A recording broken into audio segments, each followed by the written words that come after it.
tous et bienvenue à l'aéroport de Paris-Charles de Gaulle. Je suis super content parce qu'on part en voyage avec Terry. On n'avait pas du tout prévu de voyager cet été, mais il s'est avéré que les opportunités nous ont amenés à voyager à nouveau.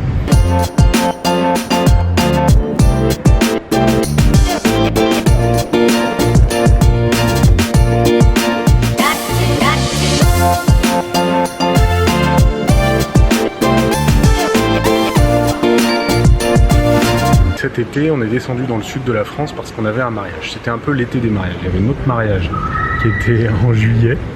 Ensuite, on avait un deuxième mariage dans le sud de la France à Toulon. Et là, on a donc un troisième mariage, si on compte le nôtre, le mariage de Kevin, qui est un ami à nous et qui se marie en Chine. Donc, c'était l'occasion pour nous donc, de partir en Chine. Donc, on part là.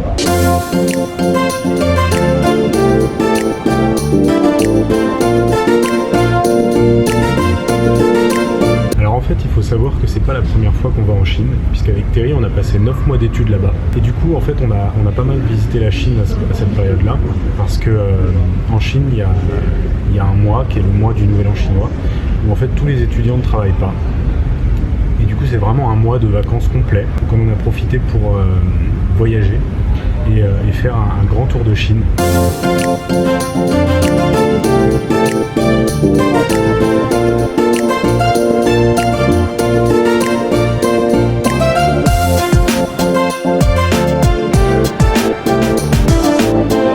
C'est la première fois qu'on retourne en Chine depuis qu'on est rentré de nos études il y a 6 ans.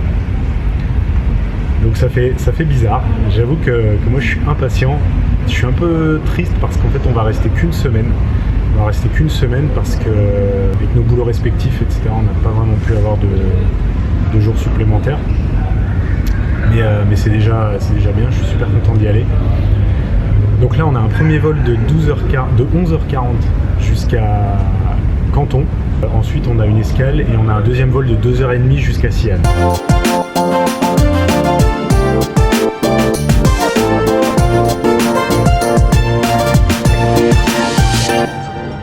Donc le mariage c'est sur un jour. Nous on a prévu tout un tas d'autres activités. On a prévu d'aller visiter des montagnes sacrées, on a prévu de faire des sports divers et variés. Là on est un peu en avance, on devrait prendre l'avion dans... Mesdames et messieurs, bonsoir. Voilà, on se sent la destination de Guangzhou. Ah, ben justement, c'est mon vol. Je vais aller rejoindre Terry parce qu'elle m'attend depuis tout à l'heure à la porte. Et c'est parti. Allez, à tout à l'heure.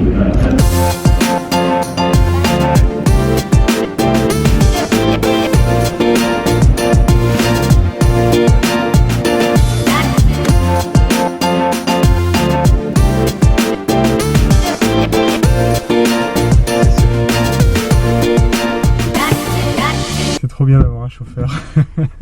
Alors l'avantage d'avoir vécu en Chine pendant 9 mois, c'est que je parle un petit peu chinois, mais genre un petit peu quoi. C'est-à-dire que je sais dire les chiffres, je sais dire c'est trop cher pour la négo, je sais dire combien ça coûte et je sais dire pas pimenté. Voilà. C'est déjà pas mal. En revanche Terry, tu devrais connaître un peu plus normalement. Normalement.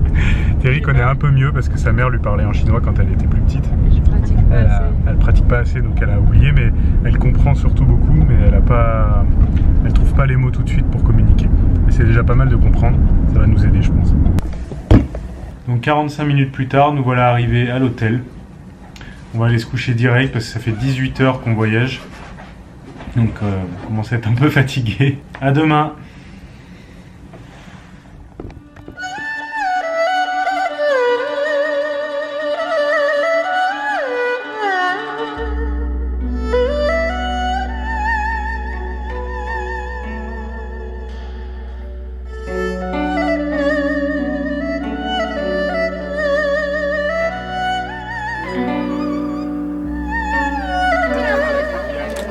Bonjour à tous et bienvenue au mont Huashan, ou plutôt le mont Hua, puisque Shan ça veut dire montagne ou mont en chinois.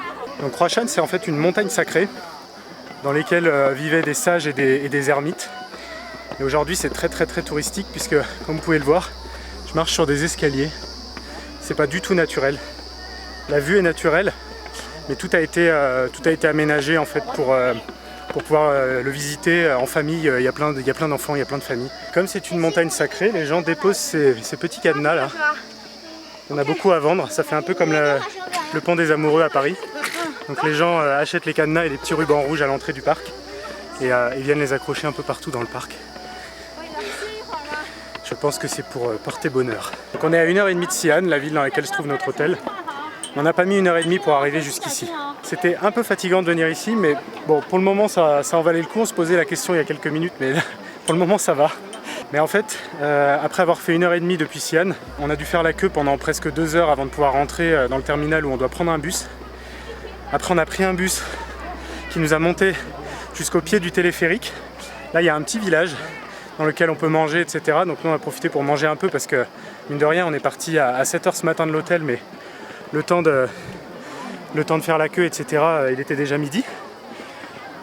Et après on prend donc un téléphérique d'une quinzaine de minutes pour lequel il faut encore refaire la queue. Donc en tout on a dû mettre à peu près 5 heures depuis le moment où on est parti ce matin, même je pense plus 5h30 pour arriver jusqu'ici. La période à laquelle on est, je pense que c'est la haute saison.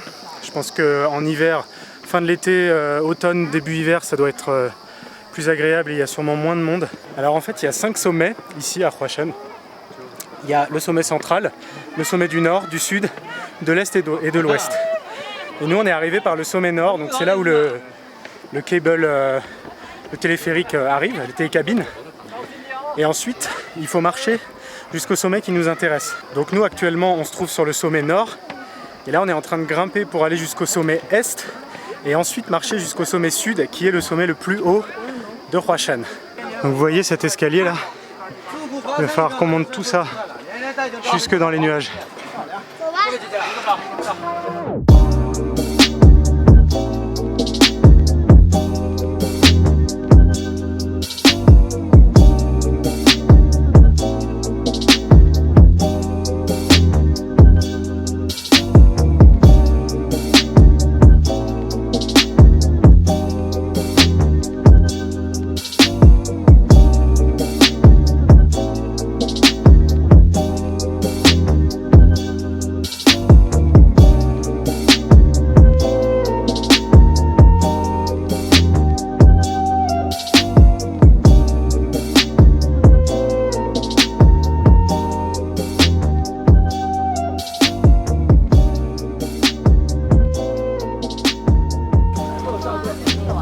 Bon alors normalement ici on peut faire ce genre de photos, mais là le business n'est pas très florissant.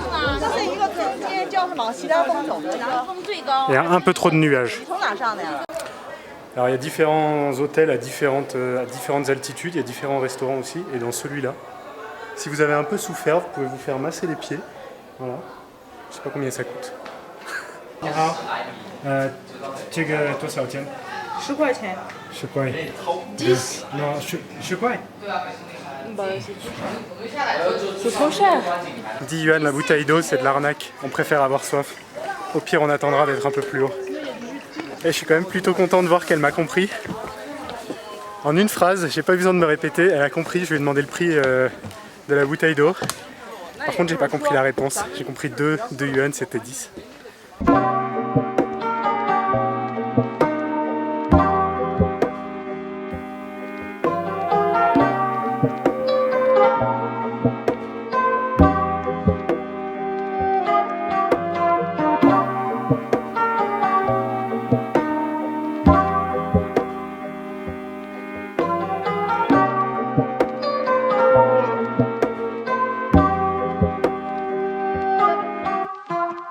Terry, Oui, ça fait quel effet de te retrouver avec autant d'Asiatiques?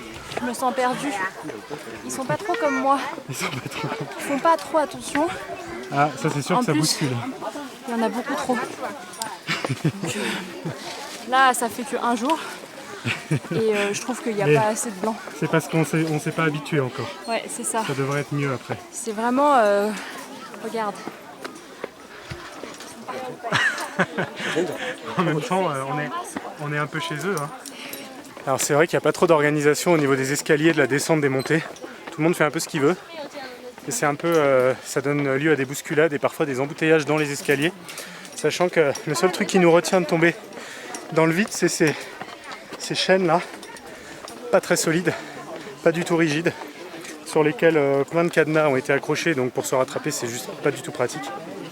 Donc il faut faire très attention pendant l'ascension. Il y a beaucoup d'enfants qui font pas très attention aussi, qui courent un peu, donc bon.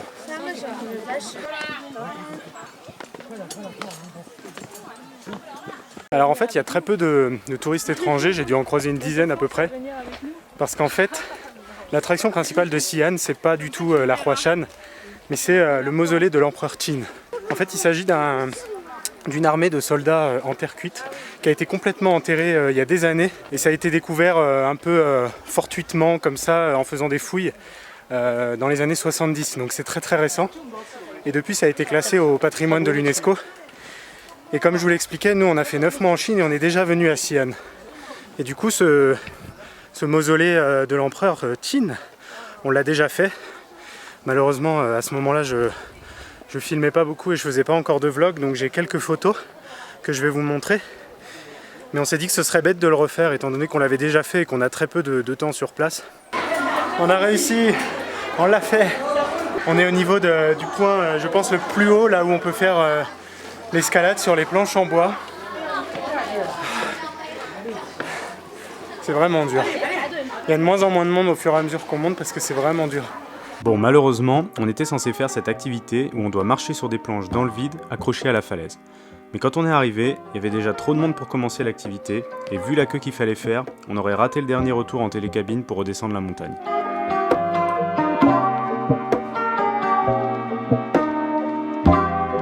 Bon, finalement on va pas faire le tour qu'on s'était dit parce qu'il y a beaucoup de nuages et on a peur de pas voir grand chose, et puis en plus vu qu'il est assez tard, on a peur aussi avec le monde qu'il y a encore qui attend de ne pas pouvoir choper le cable pour redescendre.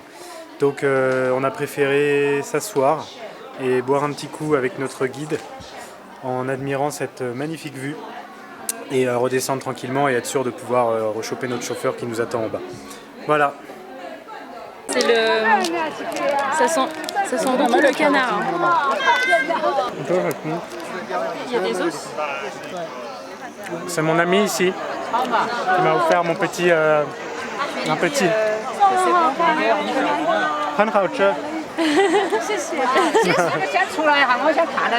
Il m'a offert un peu à manger parce qu'il a vu que j'étais en galère. J'étais en galère. Je suis très content de me rencontrer.